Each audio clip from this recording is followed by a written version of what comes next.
Chapitre 3, il nous reste à présent à regarder les aspects énergétiques de la charge et la décharge de l'inductance. Nous allons voir ici, peut-être de façon un petit peu plus parlante, la principale différence avec le condensateur, puisque l'équation différentielle du paragraphe précédent porte sur le courant. Nous avons montré que si on attend un temps t suffisamment long, I tend vers une valeur limite qui vaut E sur R. Et ça veut dire que, en fait, le générateur débite en permanence. Alors que pour le condensateur, on avait le courant qui s'annulait.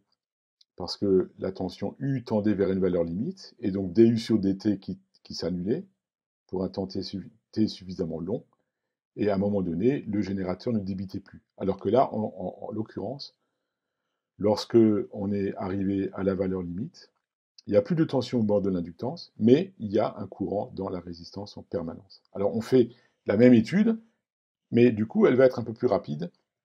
Vous allez comprendre rapidement pourquoi. J'écris la puissance instantanée P est égale à UL fois I.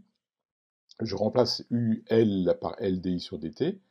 Et je reconnais là une dérivation par rapport au temps de I carré, puisque I étant une fonction du temps, la dérivée par rapport au temps de IE carré, c'est 2 fois I de t fois DI sur dt. Si je fais passer le dt dans le premier membre, j'obtiens un travail où une énergie élémentaire est égale à P de t fois dt. Et par conséquent, cette énergie élémentaire, c'est 1,5 de L fois la petite variation de I au carré. Et du coup, si j'intègre ça entre deux bornes, t égale 0 et t quelconque, j'ai l'énergie qui est stockée dans l'inductance à un instant t quelconque, enfin emmagasinée ou stockée. Cette énergie stockée est égale à 1,5 de L fois I au carré. Et ça, c'est à mettre en rapport avec l'énergie qui est stockée dans un condensateur qui vaut, je vous le rappelle,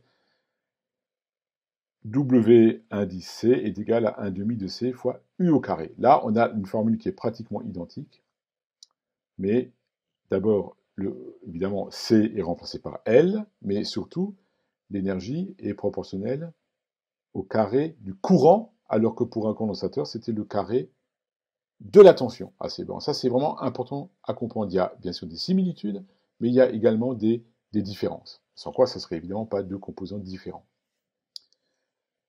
Alors maintenant, si on regarde le bilan énergétique, vous allez voir que pour le coup, c'est un peu différent. Je rappelle le calcul que nous avions fait pour le condensateur. On avait été capable de calculer par une intégrale l'énergie totale qui est fournie par le générateur. On obtenait C fois E au carré. Et on avait calculé aussi par une intégrale que la moitié de cette énergie, 1,5 de C fois E au carré, était dissipée dans la résistance par effet Joule, et l'autre moitié était stockée dans le condensateur. Ça, c'est donc les éléments qu'on avait obtenus pour la charge du condensateur. Et on avait, si vous avez en tête les formes d'ondes, on va les simuler ou alors vous pouvez reprendre les simulations qu'on a faites dans les vidéos précédentes. En fait, la tension UC au bord de la capacité est continue. En revanche, le courant I dans la cellule RC est un courant qui est discontinu.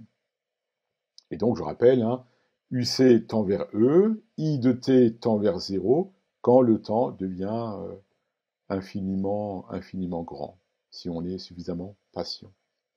Et ça nous permettait d'avoir ce fameux bilan énergétique qui résultait de calculs rigoureux et complets. L'énergie dissipée par effet Joule égale 1,5 de C fois E au carré. L'énergie stockée dans le condensateur est égale à 1,5 de C fois E au carré. Et l'énergie fournie par le générateur, c'est évidemment la somme des deux pour la raison simple de l'argument simple de conservation de l'énergie, mais ça avait aussi été confirmé par le calcul intégral. Ici, en fait, il y a quand même une subtilité importante. C'est parce que lorsque vous alimentez une cellule RL, en fait, les conditions finales sont quand même très différentes. C'est pas la tension qui tend asymptotiquement vers une valeur finie, grand E, la tension au bord du condensateur, mais c'est le courant qui tend asymptotiquement vers E sur R. Ça veut dire que le générateur, il débite de l'énergie ad vitam aeternam.